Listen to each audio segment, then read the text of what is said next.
Kalaagan, ako si Kalaagan Fritz, ug kini ang Laagan sa CeBu. Don't forget to subscribe on our YouTube channel at Laagan sa CeBu and click the bell button for notification. Like our official Facebook page at Laagan sa CeBu. It's another pageant episode and another pageant king na sad ang atong mahinabi karong adlaw. Help me welcome Mr. Ecotourism 2022 representing the Queen City of the South, Cebu City. We have Mr. Andro Piencenaves. Yes. Hello, Hi, Andrew. Fritz. How are Hi. you? I'm great. Kuyawan. Kuyawan ka? Kuyawan. This is my first time. First time. Daghan po dyan yung mabutan na interview. Alright, so can you tell us first, how was the competition so far? The competition so far is okay. And like other pageant is daghan og activity, but this one is dili siya daghan, but yeah, kaya ra. At the same time, sakto ra sad kay I'm also focusing on my career as a photographer. Wow. So yeah, okay ra siya. Wow, Sheila so far. So now nindot makalaga no, aside from pageantry, you are also a photographer. Amazing. All right, now here at Laagan sa CeBu, our first segment is the boiling question. But the question is, are you ready? We don't have any choice. All right, now there are boiling question in front of us. I want you to pick one and give it to me. Go ahead. Okay. It's getting hotter, no? Ang makalagan na siya, like, gipaningot yung kumakalaagan. All right. Okay. Your first boiling question is, what is sexy for you? Sexy is, if we are talking about physical, is beautiful, sexy body. I mean, small waist. If that's for the physical, but if it's not about physical, is I think for me it's very sexy for a woman. Not only for a woman, but also for a man to face his or her own responsibilities in life. Like for example, for me, since I already have a son, and that's not planned actually. I was afraid of my responsibility as a dad, and because I really wanted to enjoy my young days as well. But I wanted to become a responsible dad, so yeah. Also for women as well, for a single mom, it's very nice for a person. Let's talk about general, for a person to accept the fact that you have your own responsibility, and for me that's very sexy. Wow, amazing. No, not only physically, but you're also sexy mentally, yes, right? Yes. Okay, now I would like to ask a follow-up question, Sat. Yeah. Which part sa imuha body ang sexy? I think for me is my face. Your face. Yeah. Although it's not perfect. Although it's not perfect, but it's not common as well for a man. Because they say that I have a small face. It's like a feminine face. Oh. But for me, it's kind of sexy, although it's not perfect. But we're not perfect anyway. So, yeah. So you mean ang sex appeal? All right. Now pick your next boiling question. Yep. Okay. All right. Your next boiling question is: if given a chance, what would you do to prevent a war between two nations? That's also a very interesting question, actually. It's timely and relevant. Yeah, it's timely and relevant. But I really believe just like with a song, we cannot talk peace and have a gun. We cannot really solve a war by giving a war. Instead of solving the war, we are not actually solving the war, but we are just adding a number of people, number of dead people, number of people that are suffering because of the war.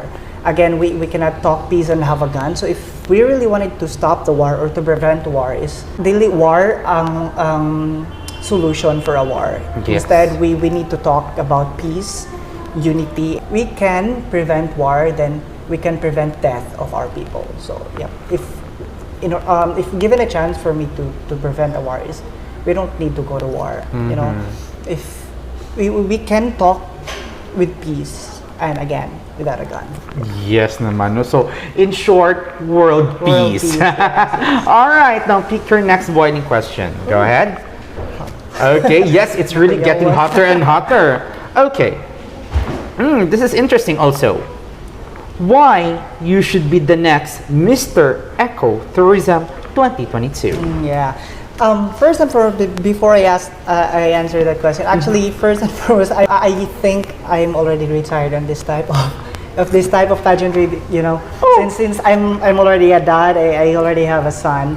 But actually, I joined Mr. Ecotourism is because not to win. I really just want to boost my self-confidence again, to tell myself that even though I have a son, even though I'm old. Old? I think you're not that old enough. But yeah, I really still wanted to boost my self-confidence, and I can prove to myself that I can still slay even though I have a son. So yeah. Yes. But given the fact, if I'll be given a chance to win Mr. Ecotourism, I think I'll gonna use my voice to tell people that we really need to love the environment, especially now. Scientists are now, getting out of their labs, telling people that global warming is not a joke. So if we cannot stop it, some people say that 3 to 5 years, it will be the end of the world, and some people say that if we cannot stop or we cannot lessen the global temperature by 2030, it will be the end of the world. But so yeah, so I think if I'll be given a chance, I'll tell people that if you really love your family, yourself, and the future generation, we need to stop it. I mean, we need to start doing the things that can save our Mother Earth, or as what they said, the hashtag, let the earth breathe. Yes, let the earth breathe. All right, now pick your last but not the least boiling question. Ooh, Fritz. Okay. Oh, this is much more interesting. What does it mean when something is environmentally friendly? That's a very tricky question. Fritz. If you love yourself, if you love your family, and if you love your future generation, you really need to do your job, or it's really your job to protect the environment. It's really up to you to protect the environment, to conserve the environment, because you really still wanted to live. As a son, as a father, and as a partner, I still really wanted to see my son running around, growing up, having their own families and having my own grandkids. But we cannot do that if we are not conserving the environment, if we are not helping the environmental grow, if we are not helping the environmental breathe, the environment breathe. So if we're not gonna do our jobs, then this is nothing. So if you love your family, your friends, and the future generation, you are an environmental friendly because you still wanted to see yourself in the future and to see the people inside. And in order for you to do that, you need to help the earth breathe. So, yeah. Yes, no, like for example, new breeds of teenagers, at least makita pa nila ang pagkanindot sa atong environment.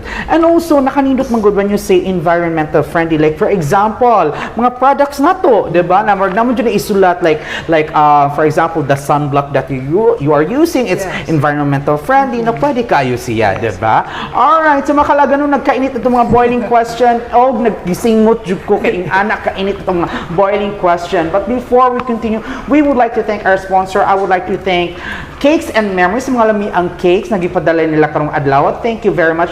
Thank you very much, Templora Dermatologica, for my new me, and also because I am Templora Touch. For more information or inquiries, just call or text them on the number flash on your screen. Now, let's lighten up, let's loosen up, and let's have fun, because our next segment is the Fast Talk. Are you ready? Yeah. Okay. Fast Talk. Island life or city life? Island life. Movies or series? Series. YouTube or Netflix? Netflix. Travel or books? Travel. Lights off, lights on? Lights on or lights off? Oh! Dalawa talaga. Beach or mountains? Beach. Beauty or brain? Brain. Walang tulog, walang kain? Walang tulog. Sweet or spicy? Spicy. Sunrise or sunset? Sunset. Brief or boxers? Boxer.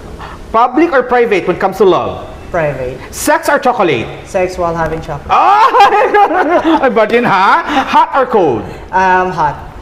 Hashtag ng buhay mo? hashtag ng buhay ko. I don't have any hashtag of myself, but hashtag me.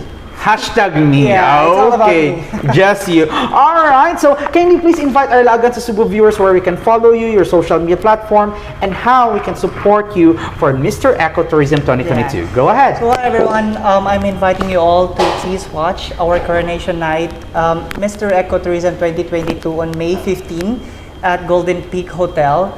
And you can follow my social media. I have Instagram, and it's kind of Jejemon anyway. It's Andro96, so it's kind of old-fashioned name. My Facebook is my name, Andro Piencenaves. And also please like and share my page, my photography page, if you're looking for a photographer and videographer. It's Memory Click Studio, so you can find me there.